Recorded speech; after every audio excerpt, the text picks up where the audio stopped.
Silakan buka cam, brother. Selamat malam.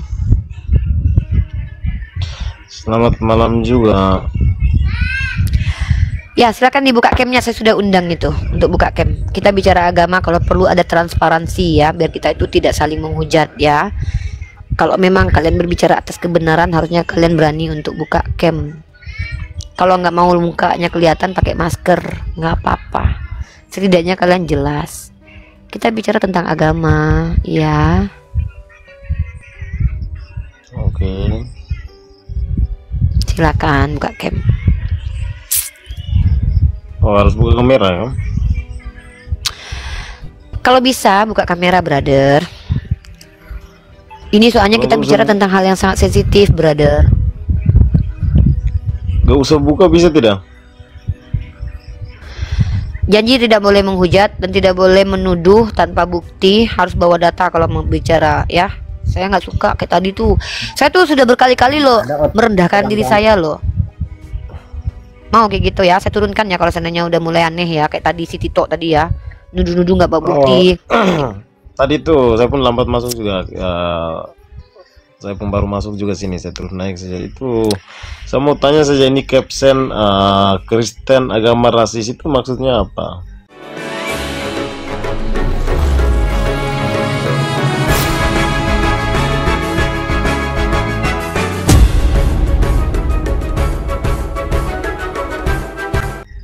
Oke, baik. Jadi begini ya. Banyak teman-teman Kristen mengatakan mereka tuh agama kasih. Kami agama kasih, kami agama kasih. Nah, karena saya ini adalah orang yang tidak mau dibodoh-bodohi, kalau cuma omong doang kan itu kan bukan apa-apa ya. Saya membuktikan dengan membaca kitab sucinya kalian. Nah, setelah saya baca kitab kalian, ternyata justru Tuhan kalian banyak mengatakan narasi-narasi rasis dalam Bible. Contoh dalam kitab Kejadian di mana Nuh mengutuk Kanan menjadi budak untuk saudaranya. Di dalam Galatia dikatakan bahwa, ntar nih ayatnya ya, saya kati ayatnya ya, Kejadian pasal 9 tuh, dimana Nuh dikatakan mengutuk Kanan jadi budak, keturunan Kanan jadi budak. Itu etnis ya, itu rasis namanya. Belum lagi dalam kitab Imamat pasal 25 bahwa bangsa di luar Bani Israel itu boleh diperbudak untuk selama-lamanya. Kemudian belum lagi dalam Galatia pasal keempat nomor 24, ini adalah suatu kiasan sebab kedua perempuan itu adalah dua ketentuan teos. Yang satu berasal dari Gunung Sinai yang melahirkan anak-anak perhambaan, itulah Hagar. Dikatakan di sini bahwa anak-anaknya Ismail anak-anak perhambaan. Ini sangat rasis sekali loh. Rasis itu berhubungan dengan etnis, keturunan ya. Dibedakan karena keturunan, bukan karena iman dan takwanya. Nah, kemudian secara sejarah saya tunjukkan kepada Anda bukti bahwa Kristen itu dari ajaran rasis. Nah, kamu mungkin punya buku ini ya. Buku ini ditulis oleh Dr. Uli Kozok, ahli sejarah asal Jerman. Dia mengumpulkan telegram zaman dulu ketika para penginjil yang datang ke Indonesia, ke tanah Batak, di mana diantaranya Nomensen, Rohden, Frederick Fabry, mereka adalah petinggi-petinggi dari lembaga penginjilan Jerman datang ke Indonesia. Mereka memiliki ideologi rasis dengan mengatakan orang Asia Tenggara boleh diperbudak. Orang semakin hitam kulitnya semakin banyak dosanya. Itu rasis namanya. Tuhan membedakan manusia karena bentuk, warna kulitnya dan juga etnisnya. Itu namanya rasis. Nah, untuk membuktikan bahwa Anda termasuk rasis atau tidak, ya kita buktikan saja Anda tidak termasuk yang rasis dari kalangan Kristen. Gimana? Berani untuk saya tes kalau Anda rasis atau enggak? Oh, mau ajukan pertanyaan ya, silakan. Untuk membuktikan kalau Anda rasis atau enggak. Oke, pertanyaan saya adalah kenapa Tuhan memilih Bani Israel menjadi umat pilihan?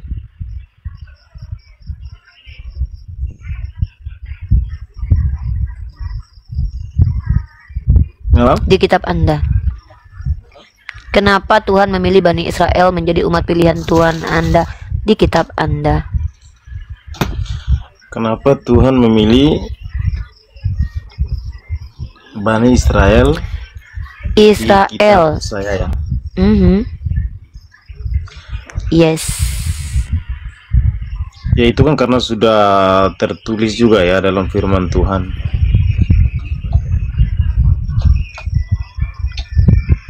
Kenapa? Alasannya? Kalau alasannya untuk mengenai data yang tentang kenapa Tuhan memilih Israel, itu Saya rasa saya nggak bisa jawab, saya tidak begitu paham dengan itu. Saya bantu Anda. Saya bantu Anda ya. Anda tahu Abraham? Abraham itu Oke. dipilih bukan karena moralnya dalam kitab Anda, tapi karena memang pengen Tuhan pilih aja. Nah, bahkan Abraham menurut doktrin orang Kristen berzina aja punya gundik tetap dipilih Tuhan. Katanya poligami itu perbuatan zina kan. Bahkan dalam iman kalian ketika Abraham dituduh berzina aja Tuhan tetap pilih. Kedua,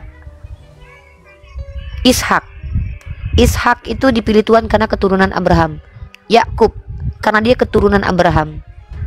Kemudian Yehuda bahkan meniduri menantunya untuk menghasilkan keturunan. Tuhan kalian nggak bunuh dia loh. Artinya apa? Tuhan kalian memilih karena etnis.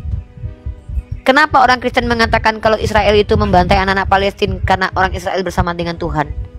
Karena nenek moyang Tuhan kalian mereka semua itu saudaraku. Abraham nenek moyang Tuhan, Daud nenek moyang Tuhan, Yakub nenek moyang Tuhan, Ishak nenek moyang Tuhan. Yang namanya nenek moyang Tuhan kalau berbuat salah ya nggak apa-apa lah. Kalau dibunuh mati nanti nggak ada lah nenek moyang Tuhan kalian punya nenek moyang, nggak lahirlah Tuhan kalian. Itu doktrin kalian. Maka dari sini kami membuktikan kalau doktrin kalian itu berawal dari kerasisan. Dengan munculnya Tuhan dari kalangan Israel saja itu bentuk kerasisan. Tuhan kok pakai etnis. Di dalam Al-Quran, Isa Al-Masih putra Maryam bukan Bani Israel, tapi Ibnu Maryam. Diputuskan dari esensi keetnisan supaya kami bisa belajar. Walaupun bapakmu nggak jelas dan bahkan kau nggak punya bapak sekalipun, kalau Allah sudah meridhoi kau sebagai nabi, jadi nabi kau. Ini di Islam. Di Kristen, Yesus katanya nggak punya bapak, tapi dikatakan punya silsilah sampai ke Daud. Itu bukti bagaimana kemudian orang Yahudi tidak menerima Mesias kecuali keturunan nenek moyang mereka. Rasis. Bagaimana orang Kristen di kitab kalian membuktikan bahwa Yesus yang adalah Tuhan kalian itu punya silsilah sampai ke Daud? Rasis. Rasis itu adalah melebihkan satu kaum karena etnis. Ras. Etnis. Kenapa Daud mengambil bini orang Tuhan kalian gak bunuh, tapi anak hasil perjinahannya yang dibunuh? Berabe Tuhan kalian nanti kalau dia bunuh itu. Nanti gak punya nenek moyang dia.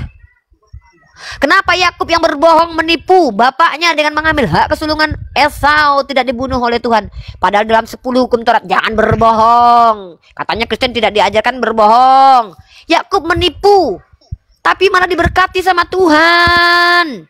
Saudaraku, kok jelek kali aku malam ini ya? Kenapa aku jelek kali malam ini nih? Hah? Apa masalah nih? Kok nggak presisi wajahku, lubang hidungku tetap simetris tapi mukaku ya. Lanjut. Kenapa begitu? Kenapa? Karena itu nenek moyang Tuhan. Yehuda meski dipapap sama menantunya sampai keluar anaknya nggak apa-apa, nggak dibunuh sama Tuhan. Giliran si Onan nggak mau menghamili istri kakaknya, dibunuh sama Tuhan. Giliran Uza pegang tabut Tuhan, dibunuh sama Tuhan. Rasis nggak tuh? Coba saya tanya sama abangku Capeh. Abangku tau ngerti nggak arti rasis itu apa? Ih, nggak enak menginjili ini ya, kayak membongkar aib seseorang tuh, kayak aku tuh ngerasa salah, ngerasa berdosa gitu. Ya Allah, ya Allah, kenapa lah harus aku yang membongkar aib? Gini loh bang, rasis itu membedakan seseorang tuh karena etnis, karena cacatnya, karena jeleknya, karena kulitnya, karena fisiknya. Itu rasis. Baca di Imamat kitab kalian pasal 21. Orang yang cacat, berbongkol, kerdil, pecah, buah R-nya tidak boleh menjadi jemaat Tuhan. Rasis bang. Masa orang yang buahnya pecah? Bang, masa Tuhan memilih seseorang gara-gara buahnya itu normal dan gak normal? Nih kalau cewek gak apa-apa bang, saya gak mau nikah sama kamu soalnya buahmu gak normal. Tapi Tuhan gak mau menerima hambanya masuk ke bait dia karena burungnya gak normal,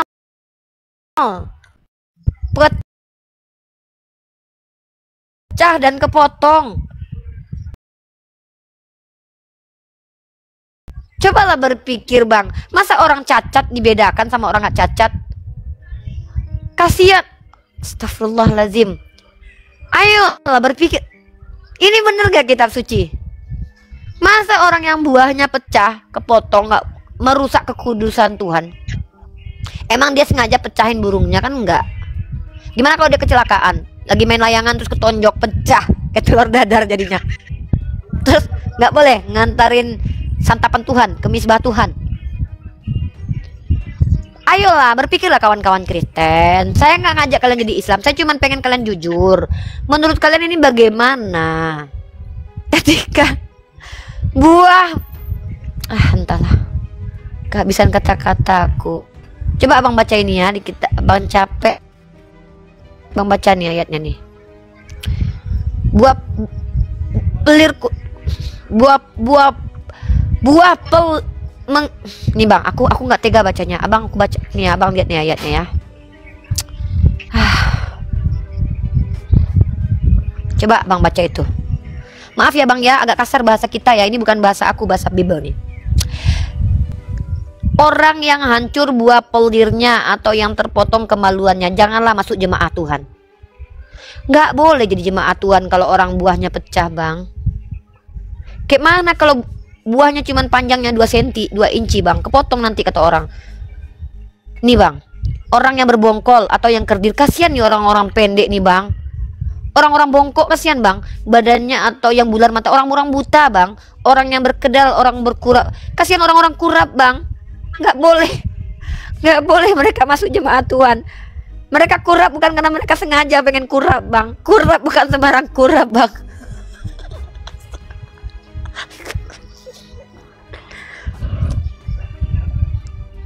Ya betul.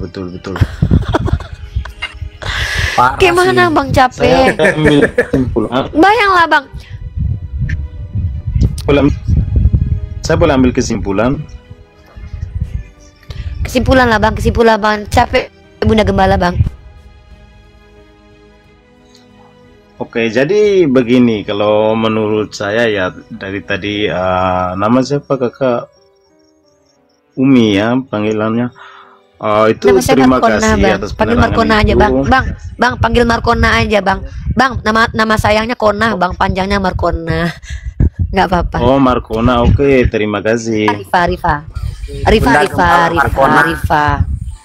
Oh Nggak Rifa, oke bercanda, Kak Rifa. Biar begini. nggak tegang kali kita bang ya. Ya. Oke, Biar saya nggak dari tegang kali tadi bang kita. simakin saja mendengar dan terima kasih atas penerangan itu. Saya simaki itu menjadi apa?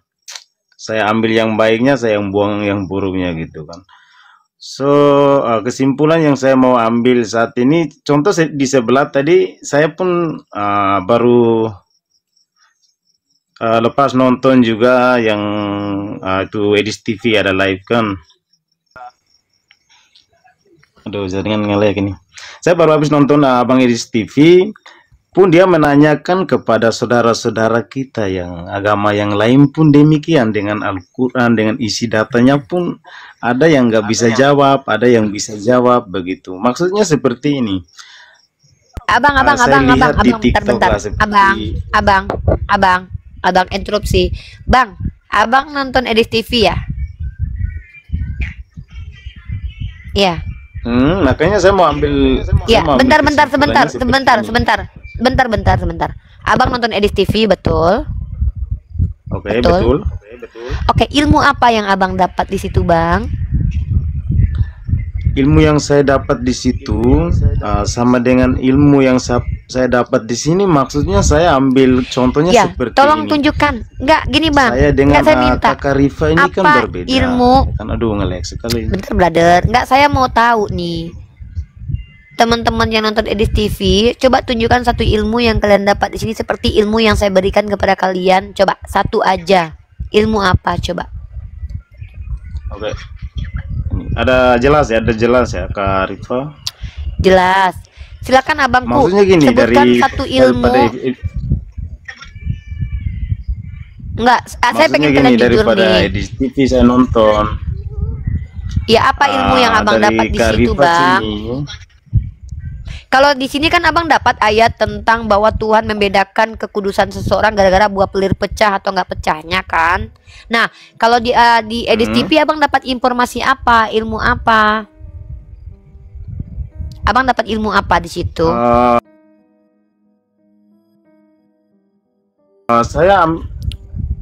Saya ambil kesimpulan saja. Yang pertamanya seperti ini. Enggak, untuk saya kami pengen yang konfirmasi dengan gini loh abangku. pengetahuan rendah. Enggak, kalau nggak dapat ilmu bilang aja. Saya cuma pengen tahu. Kalau saya nonton nih abangnya, misalnya saya nonton Bambang Nursena atau Ibu Rita Wahyu, saya bisa jawab bang. Apa yang kamu dapat Rifa? Ternyata Ibu Rita Wahyu menganggap Ismail itu anak merdeka. Mana datanya? Saya punya videonya tuh. Artinya kan saya tahu poinnya. Abang waktu nonton Edis TV dapat ilmu apa bang? Oh, saya nggak dapat ilmu dari dia. Oh, ngapain nonton Edis TV? Mending nonton Bunda Gembala dapat ilmu. Edis nggak. Emang betul abang itu nggak ada ilmu di situ. Ya lanjut bang. Gimana bang? Makanya saya nonton di sini. Jadi lanjut bang. Kita ambil kesimpulannya kayak gini. Untuk kami yang pengetahuan rendah itu, saya rasa jauh lebih pintar daripada orang-orang yang sekolah besar. Maksudnya gini, cara saya dengan cara kearifan nih, cara untuk memasak sayur atau memasak daging itu sudah pasti berbeda ya kan.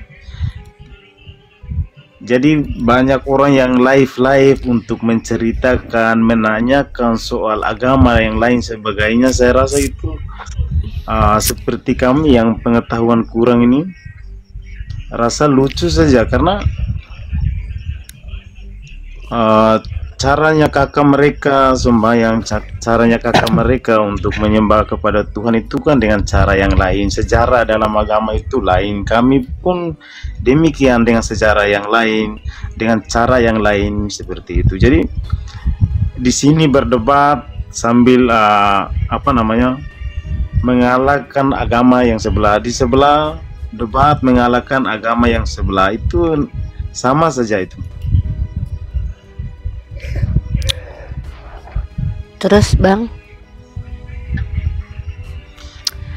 abang nggak dapat ilmu tempat Edis, tempat saya dapat ilmu. Terus apa yang mau abang sampaikan ke saya? Abang sudah akui tempat Edis nggak dapat ilmu, di sini dapat ilmu. Terus kenapa membandingkan room Edis sama di sini? Beda bang, ini kelas tempat edukasi, ini room edukasi, room membangun cara berpikir yang sehat, room yang bukan menghujat dan tidak memframing, tidak room yang bukan menanyakan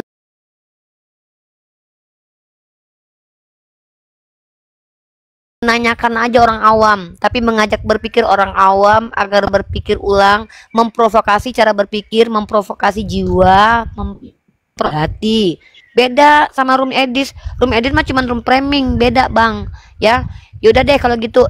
Yang penting abang setidaknya sudah akui di room Edis abang nggak dapat ilmu, udah bagus lah itu. Oke deh. Makasih ya bang ya. Ada lagi yang disampaikan bang tentang tema kita bahwa agama Kristen itu agama yang rasis atau tidak? Itu tema kita.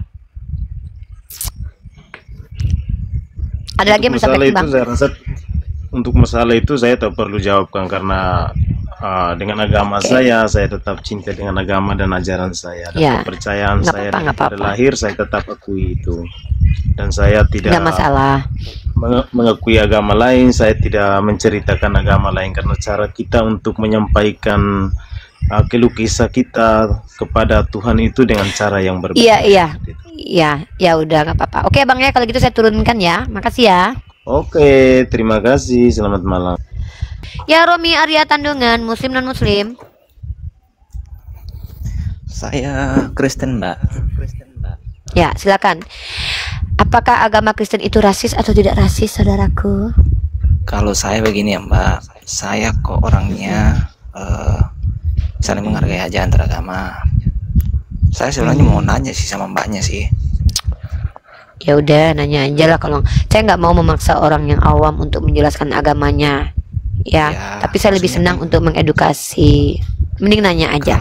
Kalau nggak pernah belajar, silakan nanya aja. Saya mau tanya secara langsung ke mbaknya. Apa pertanyaannya? Apabila maksudnya kan ajaran mbaknya kan diperbolehkan untuk poligami.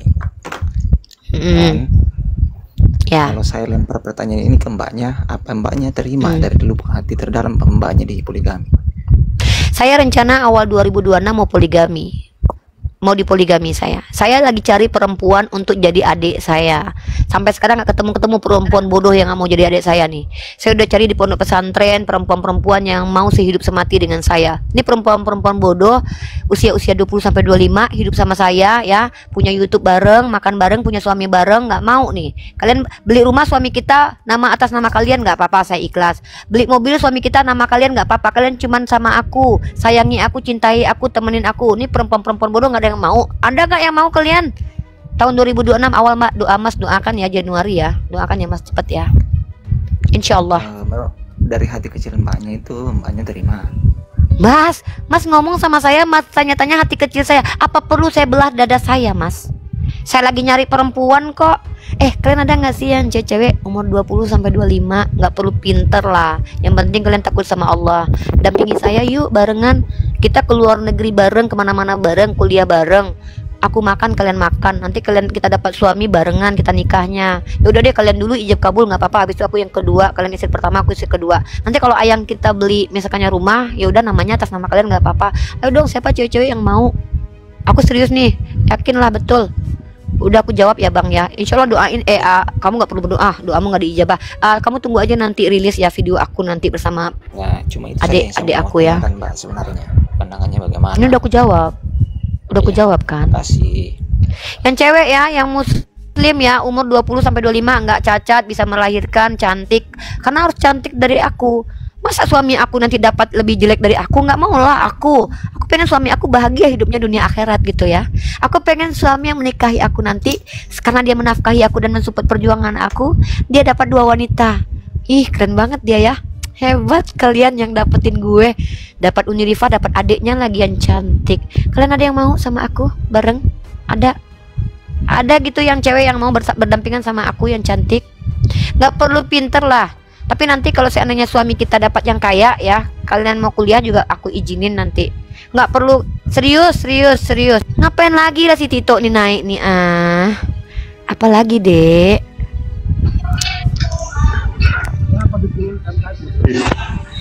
Ya kau pun gak jelas. Kau bilang yang mati di tiang salib cuman yang itu aja yang terkutuk, padahal Yesus mati di tiang salib. Udahlah, suka-suka kau lah. Udah Kristen aja kau. Kau tuduh-tuduh Nabi Muhammad banyak. Iya merajuk laku. Kau banyak kali fitnahnya. Kau tuduh Nabi Muhammad memaksa Safia menikah. Kau bilang Nabi Muhammad membunuh 700 Yahudi. Mana ada kutuduh? Ya kan udah aku jawab. Aku jawab, kau pun gak mau. Ya kan ku jawab, kau masih kayak pura-pura bego. Udah ku jawab dari tadi. Tapi ada kusanggah kan? Mana ada kusanggah? Mana ada nggak kusanggah? Kau bilang kan ini ngotot kau ngeyel. Malas bunda nggak suka. Itulah kalau dibuat pertanyaan tapi langsung diturunkan. Artinya enggak ini apa? Diskusinya enggak fair. Ya kayak mana yang fair menurutmu? Menurut kau mana kayak fair? Yang fair tuh kayak mana diskusinya? Kalau saya bertanya misalkan, ya udahlah. Gak usah kau turun di sini aja kau. Bertanya aja kau dek, 101 pertanyaan dah. Ya, saya bertanya ya. Kenapa babi itu haram? Kenapa babi itu haram? Sorry. Karena kata Allah menjijikkan dan memang itu dilarang sama Allah. Haram dan halal itu ketentuan dari Allah. Allah yang mengatakan itu haram dan alasannya di Al-Quran dikatakan itu termasuk yang menjijikkan. Tapi kenapa Allah menciptakan babi? Ya, untuk makan tai. Kutanya dulu. Ya kutanya, puting susu kau apa gunanya? Ya jangan ke situ larinya. Ya jawab dulu. Kutanya dulu, apa gunanya puting susu kau? Tuhan menciptakan babi? Kutanya dulu, apa gunanya puting susu kau? Biar bisa diisak istriku. Jorok kali kau. Apa betul setiap perempuan suka mengisap puting laki? Jangan pertanyaan jorok lah. Kan itu jorok kau. Bukan pertanyaan jorok, kau yang jorok. Yang kutanya puting susu kau gunanya apa? Ya, kan apa gunanya secara medis? Apa guna puting susu kau? Kalau puting susu perempuan setidaknya bisa menyusui anaknya, menyalurkan air minum yang berguna. Apa gunanya bini kau ngisap-ngisap puting susu kau? Biar nikmat. Inilah aku bilang, ketika kalian umat Kristen, biar nikmat turun kau. Kayak gini mau diskusi sama orang kayak gini. Semua yang diciptakan oleh Allah itu ada manfaatnya, kecuali Tuhan kalian. Berarti Tuhan kalian tuh kayak apa gitu ya, mubazir ciptaannya gitu loh, iseng-iseng. Dada aja kalian. Kenapa babi diciptakan buat makan tai, tapi kalian makan setai-tainya? Itu ya. Capek diskusi sama anak domba yang nggak ada otaknya nih, malas. Ngapain lagi kau naik ke atas? Ngapain kau naik ke atas? Kutanya sama kau dulu. Jawablah Bunda. Udah ku jawab, tapi kau membuat pertanyaan kau tuh bukan menambah kecerdasan, membotolkan. Turun dulu ya, nanti yang lain aku cari yang lain dulu. Wik.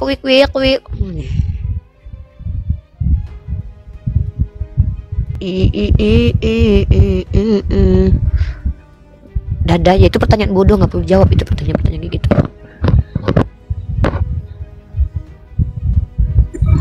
Halo, Bang Emo. Malam.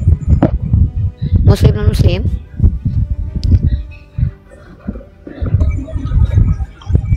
Selamat malam. Unil siapa namanya? Ya. Rifa. Ya, muslim non muslim, Bang.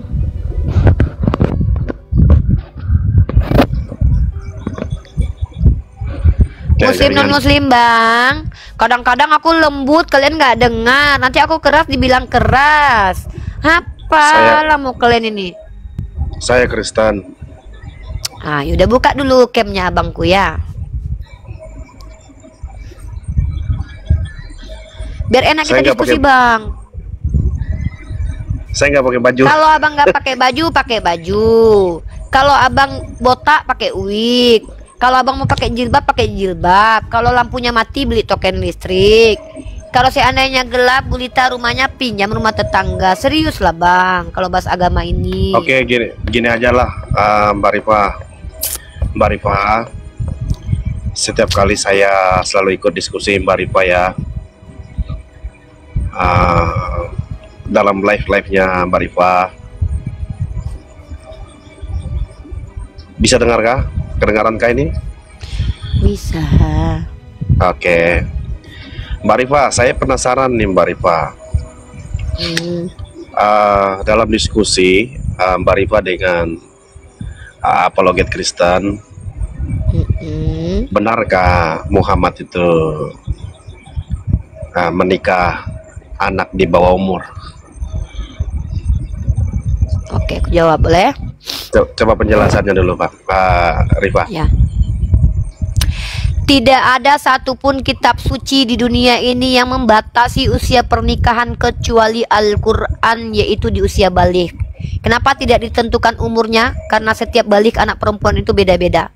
Nabi Muhammad SAW menikahi Sayyidah Aisyah dalam riwayat hadis umur 6 tahun dibawa dan digauli umur 9 tahun. Apa masalah? Sementara pada waktu sebelum Nabi Muhammad lahir, orang-orang Yahudi itu memiliki halakah boleh menikahi anak umur 3 tahun lebih 1 hari, sebagaimana dipercayai oleh orang Yahudi, termasuk interpretasi Rashi dan Rabi mengatakan bahwa Ishak menikahi Ribka umur 3 tahun. Pertanyaan saya adalah, tahun berapa ditentukan usia pernikahan di Indonesia, Bang?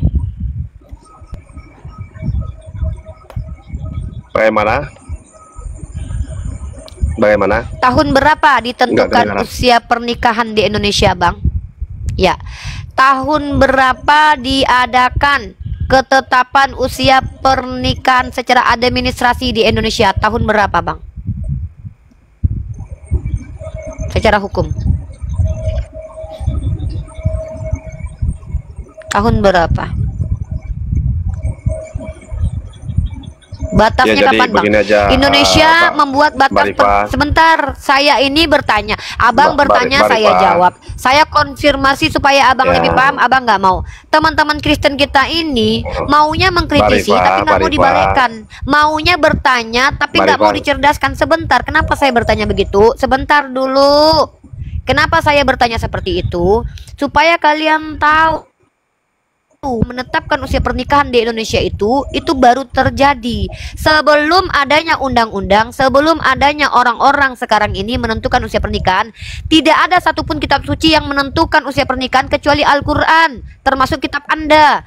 Di kitab Anda itu tidak ada aturan pernikahan, usia pernikahan itu tidak ada.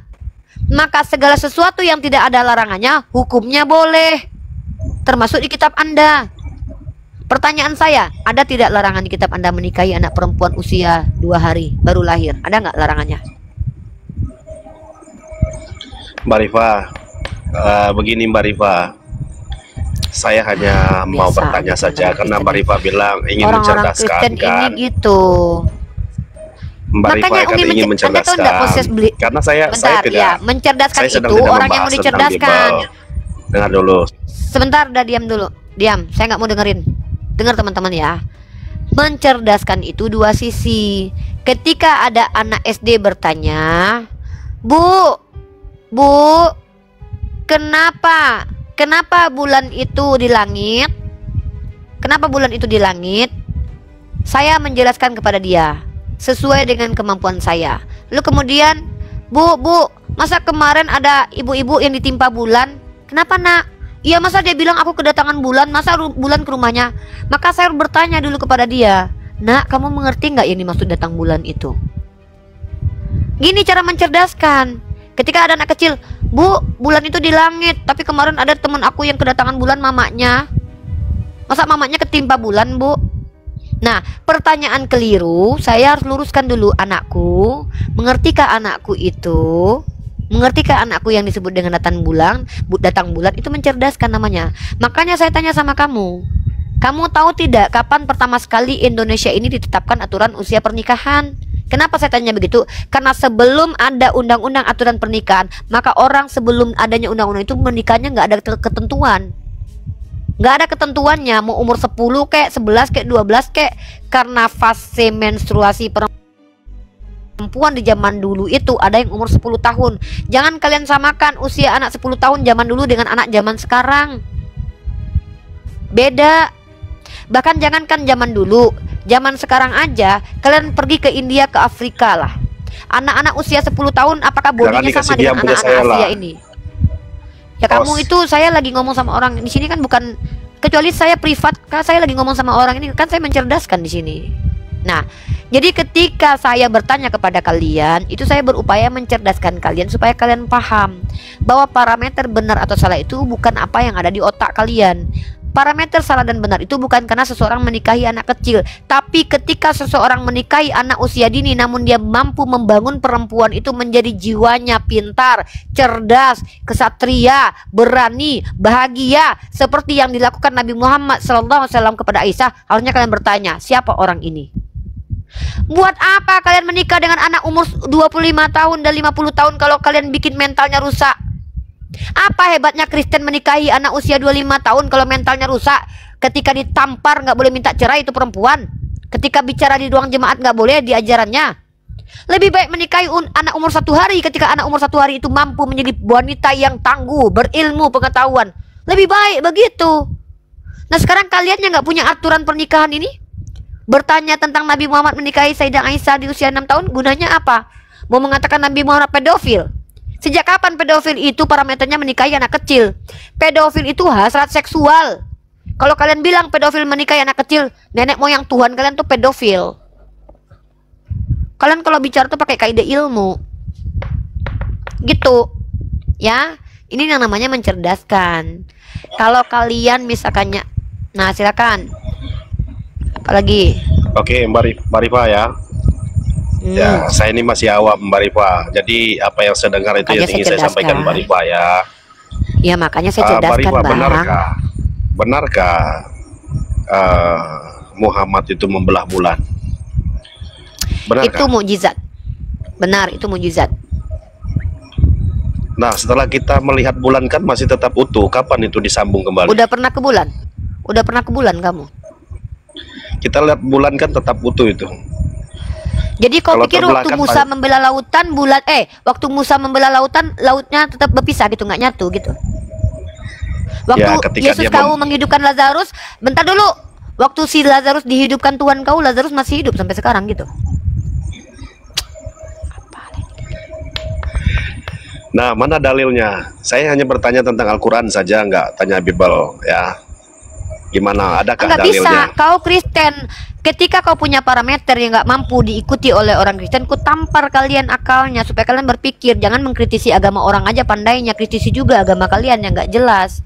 Dalam Al-Quran Nabi Muhammad dikatakan membelah bulan, itu mukjizat. Lalu bulannya masih utuh. Memangnya Tuhan kau yang menurunkan Di roti mana dari langit dalilnya? itu, Di rotinya mana tetap dalil? turun Coba gitu. tunjukkan dalilnya dulu. Ya kalau Muhammad ya membelah sekarang bulan. gini, kalau saya tunjukkan dalilnya, kira-kira gunanya buat kamu apa? Ini saya bacakan dalilnya nih, saya tunjukkan dalilnya. Kira-kira kamu langsung mau mualaf kalau tunjukkan. dalilnya ada? Coba Udah, tunjukkan tunggu dulu, saya tanya. Ya saya ini kan berjuang. Saya bukan pembantumu, saya tanya. Saya tunjukkan dalilnya kalau ada, kamu mau mualaf? Mau mengatakan kalau Al-Quran adalah kebenaran gitu? Bagaimana? Kalau saya tunjukkan dalilnya, Nah, kamu itu kan mau saya dengar mualaf? dari orang. Saya dengar dari orang bahwa itu Saya tanya dulu, kalau ada saya cerita tunjukkan saja kata dalilnya mau orang-orang. mualaf Makanya saya nggak? ingin pastikan benar nggak itu Jangan ada bikin susah dalilnya. saya. Aduh, kalian itu umat Kristen ya, umat Kristen. Kalau mau merepotkan saya, minimal saya ada dapat apa-apa gitu. Misal nih, saya kasih dalilnya nih, saya capek nih kan buka